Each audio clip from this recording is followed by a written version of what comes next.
Selamat berjumpa kembali dalam layanan audio Sahabat Seperjalanan. Hari ini adalah hari Senin 16 Juni 2025. Tema renungan saat teduh kita dengan judul Benih Duniawi atau Benih Surgawi. Firman Tuhan terambil dalam 1 Korintus 9 ayat ke-11 sampai dengan ke-12. Jadi jika kami telah menaburkan benih rohani bagi kamu, berlebih-lebihankah kalau kami menuai hasil duniawi daripada kamu? Kalau orang lain mempunyai hak untuk mengharapkan hal itu daripada kamu, bukankah kami mempunyai hak yang lebih besar? Tetapi kamu tidak mempergunakan hak itu. Sebaliknya kami menanggung segala sesuatu supaya jangan kami mengadakan rintangan bagi pemberitaan Injil Kristus. Mari kita berdoa. Bapa yang di dalam surga, kami ingin belajar tentang benih duniawi dan benih surgawi. Dua-duanya adalah bagian yang sesungguhnya harus kami pelajari dengan baik. Dalam nama Tuhan Yesus kami berdoa. Amin. Shalom sahabat perjalanan yang dikasihi Tuhan. Hidup di dalam dunia tidak selalu berarti kita duniawi. Kita bisa hidup di dalam dunia dengan nilai-nilai surgawi. Tetapi kita tidak bisa membawa kehidupan surgawi dengan cara-cara duniawi. Kita seringkali berada di dalam sebuah persimpangan yang berseberangan satu dengan yang lain. Yang pertama adalah terlalu dirohani-rohanikan.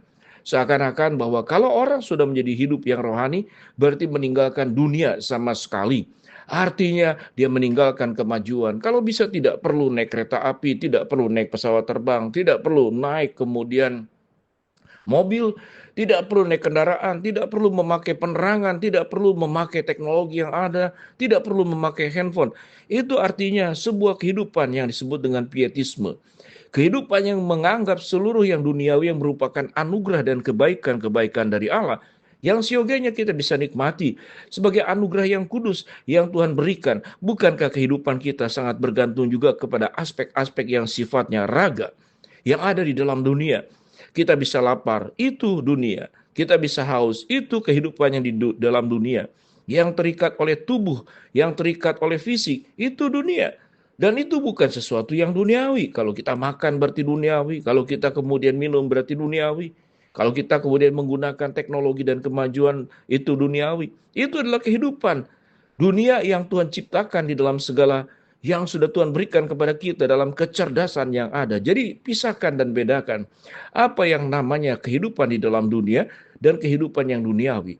Seseorang siapapun dia, seorang yang serohani apapun, bahkan Kristus sendiri yang adalah Allah, masuk ke dalam dunia menjadi terang buat dunia, mengabarkan berita firman Tuhan tentang kerajaan surga, tapi caranya adalah masuk ke dalam dunia, menjadi manusia, mengambil rupa sebagai seorang hamba, lahir, mengalami kematian, bisa haus, bisa lapar, bisa sakit kalau dipukul, bisa menderita kalau kemudian mengalami katakanlah tekanan-tekanan sebagaimana manusia pada umumnya. Dan firman Tuhan menjelaskan pada bagian 1 Korintus pasal 9 berbicara tentang hak dan kewajiban rasul. Seseorang yang mengerjakan perkara-perkara surgawi yang dilakukan oleh Paulus, memberitakan Injil, itu siogianya Paulus mengingatkan tentang hak dan kewajiban rasul. Para hamba Tuhan, para orang-orang Lewi yang mengerjakan katakanlah bagiannya, dia tidak lagi memikirkan pekerjaan-pekerjaan dunia, tetapi dia memikirkan semata-mata pekerjaan Allah. Maka di sanalah para hamba-hamba Tuhan, para pelayan-pelayan itu kemudian dicukupkan kehidupannya. Tentu tidak dengan kemewahan, tetapi kehidupan yang sebagaimana seharusnya dan sewajarnya sesuai dengan kemampuan gereja. Para hamba Tuhan yang kemudian keluarganya, tentu anak-anaknya butuh masa depan, butuh sekolah, butuh kendaraan, butuh biaya, butuh makan. Butuh kemudian tatkala dia kuliah, punya laptop dan segala sesuatu. Itu kondisi yang ada di dalam dunia. Dan kemudian Paulus mengingatkan, tapi Paulus tidak terikat dengan hal-hal yang ada di dalam dunia ini.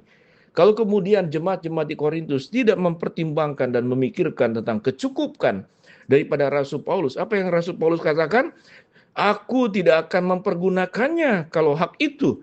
Jikalau memang itu menjadi katakanlah rintangan bagi pemberitaan Injil Kristus, sebuah sikap Paulus yang sangat luar biasa.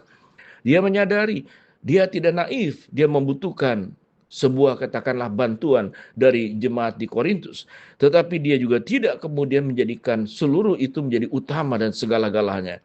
Tatkala kemudian jemaat tidak bisa mencukupkannya, maka dia bersandar kepada Allah dan mempercayai Allah akan mencukupkan kepada dirinya di dalam melakukan pelayanan pemberitaan Injil. Sehingga pada titik ini sahabat perjalanan kita tahu dengan jelas Paulus hidup di dalam dunia, tapi tidak menjadi duniawi.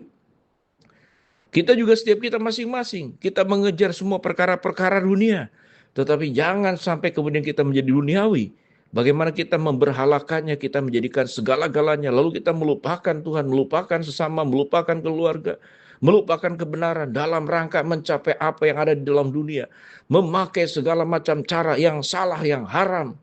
Ditempuh. Dan kemudian perkara-perkara dunia itu menjadi duniawi.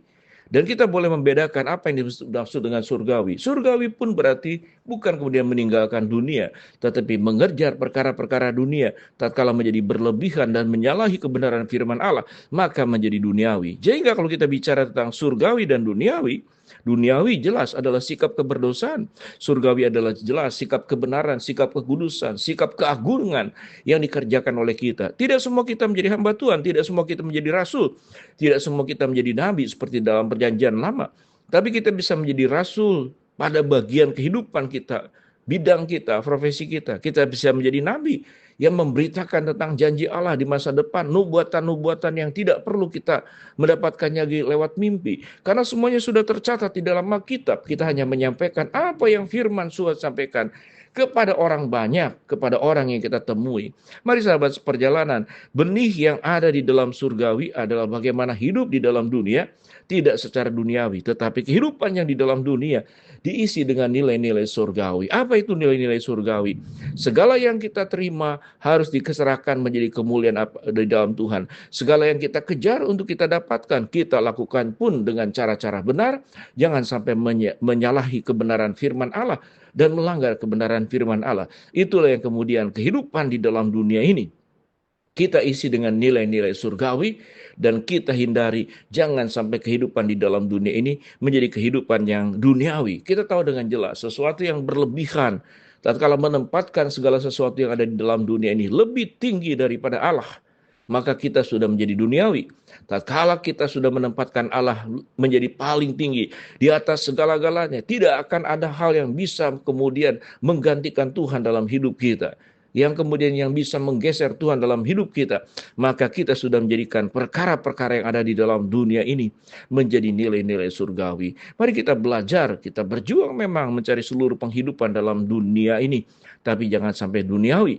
Kita juga jangan mengejar hal-hal surgawi sampai kemudian kita berlaku sinis kepada hal-hal dunia, lalu meninggalkan menjadi orang yang kemudian masuk di dalam dunia purba zaman terdahulu. Kita menghandle semua teknologi, bahkan nonton tidak boleh, kemudian pegang handphone tidak boleh, memakai teknologi tidak boleh, pakai internet tidak boleh. Tentu tidak seperti demikian. Karena seluruh penemuan-penemuan yang ada di dalam dunia ini adalah kecerdasan, hikmat, bijaksana yang Tuhan berikan kepada manusia. Sehingga timbullah para ilmuwan, timbullah kemudian obat-obatan, timbullah teknologi yang ada di atas, yang ada di bumi, bahkan teknologi yang namanya pertambangan ke dalam bawah bumi.